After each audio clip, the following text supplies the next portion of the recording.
ఈరోజు జగన్మోహన్ రెడ్డిలో కనిపిస్తున్న భయం నాకు సరదాగా ఉంది, సమ్మగా ఉంది. సారీ, పదాలు వాడకూడదు, బట్ వాడుతున్నాను. ఎందుకో తెలుసా?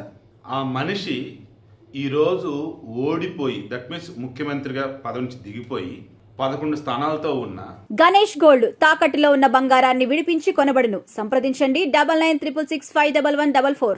ప్రతిపక్ష హోదా నాకు ఇవ్వకపోతే నేను అసెంబ్లీకి రాను అన్నట్టు అంత నిర్లక్ష్యంగా అసెంబ్లీలో అడుగు పెట్టకుండా ఉన్నటువంటి వ్యక్తి ఈరోజు ఆయన నియోజకవర్గానికి సంబంధించి ఎమ్మెల్యే కూడా అడుగు పెట్టాల్సినటువంటి వ్యక్తి నేను పెట్టను అంటూ ఉంటే, అటువంటి వ్యక్తి ఒక ఎమ్మెల్యేగా ఒక నియోజకవర్గం ఉండటం అవసరమా?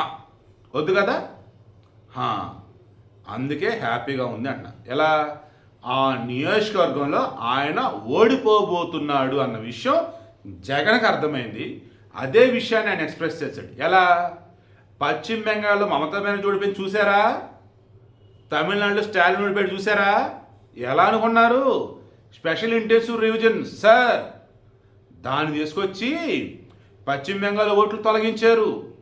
ఒక్క మమతా బెనర్జీ నియోజకవర్గంలోనే 91,000 ఓట్లు తొలగించారయ్యా. ఆ ఓడిపోయిందంత 15,000 ఓట్ల తక్కువ వచ్చి ఓడిపోయింది. కమింగ్ టు కొలత్తూరు, ఈమె వచ్చేసి భవానీపురం కూడా పశ్చిమ బెంగాల్లో, కొలత్తూరు తమిళనాడులో స్టాలిన్ ఓడిపోయాడయ్యా. ఆ నియోజకవర్గం ఎన్ని ఓట్లు తొలగించారు తెలుసా మీకు? 74,000 ఓట్లు తొలగించారయ్యా. స్టాలిన్ వచ్చేసి ఎంత ఓట్లు తక్కువ వచ్చి ఓడిపోయాడయ్యా? 8,000 అయ్యా. అంటే దీని అర్థం ఏంటయ్యా? ఆల్రెడీ అక్కడ వీళ్ళకి ఫేవర్గా ఉన్న ఓట్లు తొలగించి వీళ్ళకి పడాల్సిన ఓట్లని తీసేయటం వల్ల వీళ్ళు ఓడిపోయారు తెలుసా?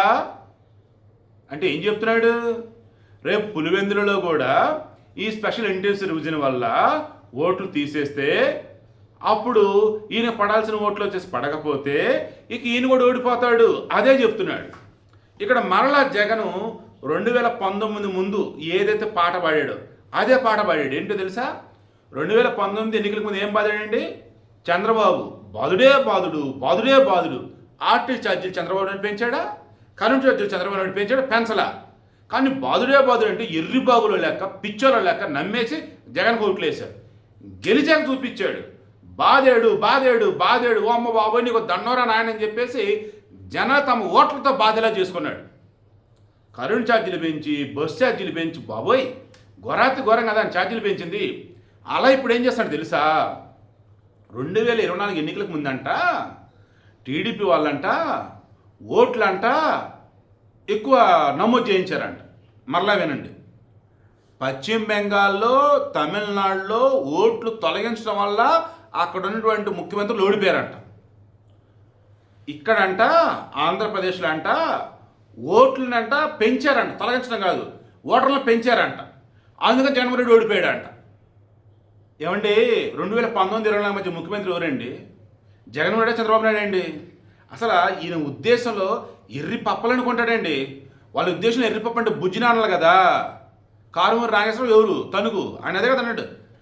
సార్ పంట తడిసిపోయిందండి, మొలకెత్తుందంటే పంట తడిసిపోయింది నేనేం చేయాలి? ఎర్రి పప్పు అన్నాడు ఆయన. అంత సీరియస్ అయితే ఏంటి ఎర్రి పప్పు అంటే బుజ్జినానండి అన్నాడు. సో అలా అనుకుంటున్నాడు జగన్మోహన్ రెడ్డి జనాల్ని. 2019-24 మధ్య ముఖ్యమంత్రిగా ఉంది వీళ్ళు, గవర్నమెంట్ వీళ్ళది, అడ్డదిడ్డంగా ఓటర్లు నమోదు చేస్తున్నారు, ఇవన్నీ కూడా ఫ్రాడ్ ఓటర్లు అని చెప్పేసి ఏకంగా ఏపీ వ్యాప్తం నుండి తెలుగుదేశంలో బీజేపీ జనసేన గగ్గోలు పెట్టారు. అంటే 2019-24 మధ్య ఓటర్ల సంఖ్య పెరిగిందన్నా, దొంగ ఓటర్ల సంఖ్య పెరిగింది అన్నా దానికి కారణం జగన్మోహన్ రెడ్డి. ఇప్పుడేమంటున్నాడు? అలా పెరగడం వల్ల జగన్మోహన్ రెడ్డి ఓడిపోయాడంట. అలా పెంచింది ఎవరు? చంద్రబాబు నాయుడు అంట.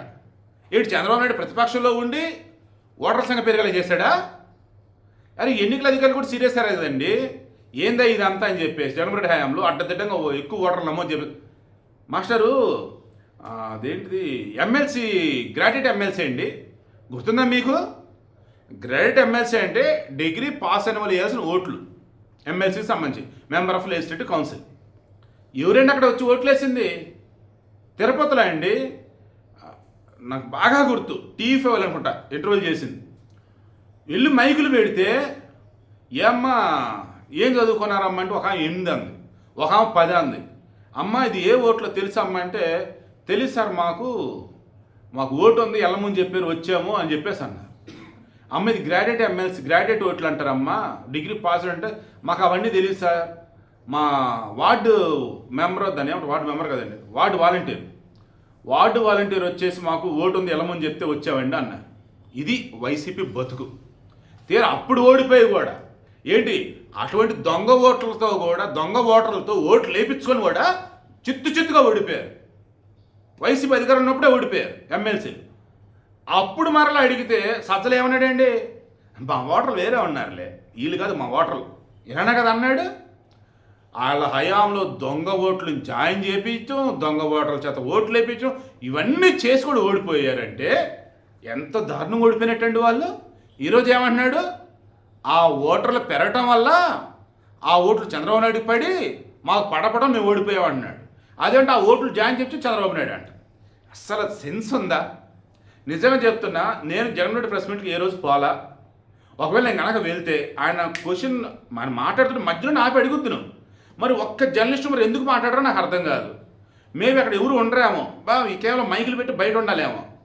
మైకులు పెట్టి వాళ్ళంతా బయట ఉంటే ఈయన వాళ్ళు ఎదురుగా ఉన్నట్టుగా ఇమాజిన్ చేసుకొని చెప్తూ ఉంటాడేమో. నాకు అలాగే అనిపిస్తుంది. మరి ఎందుకు క్వశ్చన్ చేయాలి అసలు ఆ మనిషిని? ఇప్పుడేమంటున్నాడు, ఈ స్పెషల్ ఇంటెన్సివ్ రివ్యూ కింద ఏపీలో ఓట్లు తొలగిస్తారు, మొన్న ఓట్లు పెరగడం వల్ల గెలిచేది కూటమి అంటుంది ఈయనే, మళ్ళీ ఇప్పుడు ఓట్లు తొలగించడం వల్ల మరలా గెలిచేది వాళ్ళే అంటున్నాడు. అంటే ఎలాగైనా గెలిచేది కూటమేనయ్యా, మనం పోతామయ్యా అని చెప్తున్నాడు. ఈసారి ఏం చెప్తున్నాడు, పులివెందులలో కూడా ఓడిపోతాం అన్నట్టుగా పశ్చిమ బెంగాల్ మమతా బెనర్జీ చెప్తున్నాడు, తమిళనాడు స్టాలిన్ గురించి చెప్తున్నాడు. నాకైతే అర్థమైందండి, పులివెందులలో జగన్మోహన్ రెడ్డి ఈసారి పోటీ చేస్తే ఓడటం ఖాయం. మీకేమనిపిస్తుంది కింద కామెంట్లో తెలియచేయండి.